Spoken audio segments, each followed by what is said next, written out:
সবসময় খুব যত্ন নষ্ট করার চেষ্টা করি। ওইখানে রাখাতে সবসময় পিসপিগুলো ফেলাতে কলজায় আঘাত লাগে, তখনই আমি এই কামটা হুট করেই আসি গেছে।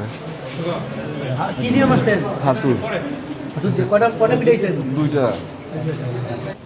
খামার মোড়ে যে ঘটনাটা ঘটেছে, যে আজকে রাত 8:30টার দিকে যে ওখানে একটা ফুটপাতে একটা হোটেল আছে, সেখানে পুরি, সিঙ্গারা এবং চা বিক্রি হয়। হোটেলের মালিকের নাম আমির হোসেন।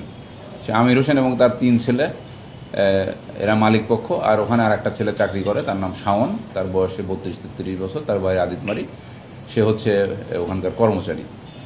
তা আজকে সন্ধ্যার পরে যে ঘটনাটা ঘটেছে, যে মালিক পক্ষের একটা ছেলে মিজান নাম তার, সেই মিজান ওই ছেলেটাকে কথা কাটাকাটির এক পর্যায়ে হাতুড়ি দিয়ে আঘাত করে, নির্মমভাবে আঘাত করে।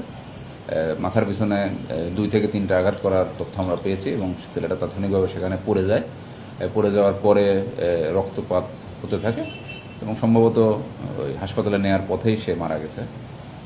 আর তাৎক্ষণিকভাবে ওখানে আমাদের একটা ডিবি টিম ছিল, অন্য কাজে তারা ছিল, তারা তাৎক্ষণিকভাবে ওখানে উপস্থিত হয় এবং জনগণের সহায়তায় এই আসামিটাকে আমরা তাৎক্ষণিকভাবে অ্যারেস্ট করেছি এবং সে এখন আমাদের হেফাজতে আছে এবং আমাদের কাছে এসে সে অকপটে আজকের এই ঘটনা, তার কৃতকর্মের কথা স্বীকার করেছে। না, এখন কথা হচ্ছে মানসিক ভারসাম্যহীনতার, সে মানসিক ভারসাম্যহীন কি না এই সিদ্ধান্ত শুধুমাত্র একটা যোগ্য চিকিৎসক দিতে পারেন এবং তার সপক্ষে কোনো কাগজপত্র বা সে মানসিক ট্রিটমেন্ট গ্রহণ করেছে এরকম কোনো তথ্য প্রমাণ এখনও আমাদের সামনে উপস্থাপন করা হয়নি।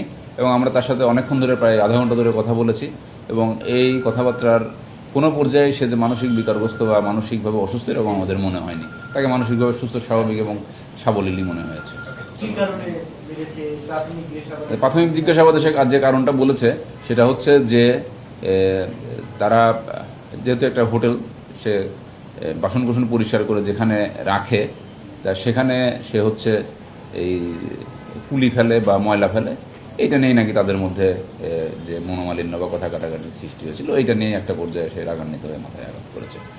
না, হাতুড়ি দিয়ে মারার পরে সেই আসলে ওখানে আপনারা তো নিশ্চয়ই জানেন যে শত শত লোক জমায়েত হয়ে গিয়েছিল। আমরা তাৎক্ষণিকভাবে এটা উদ্ধার করতে পারিনি, তবে আমাদের এই উদ্ধারের প্রচেষ্টা অব্যাহত আছে। আর আরেকটা বিষয় যে ভিকটিমের যে পরিবার, তারা এখনও আমাদের সাথে যোগাযোগ করেনি, এলে তা আমরা আইনগত ব্যবস্থাটা গ্রহণ করব। তার লাশ এই মুহূর্তে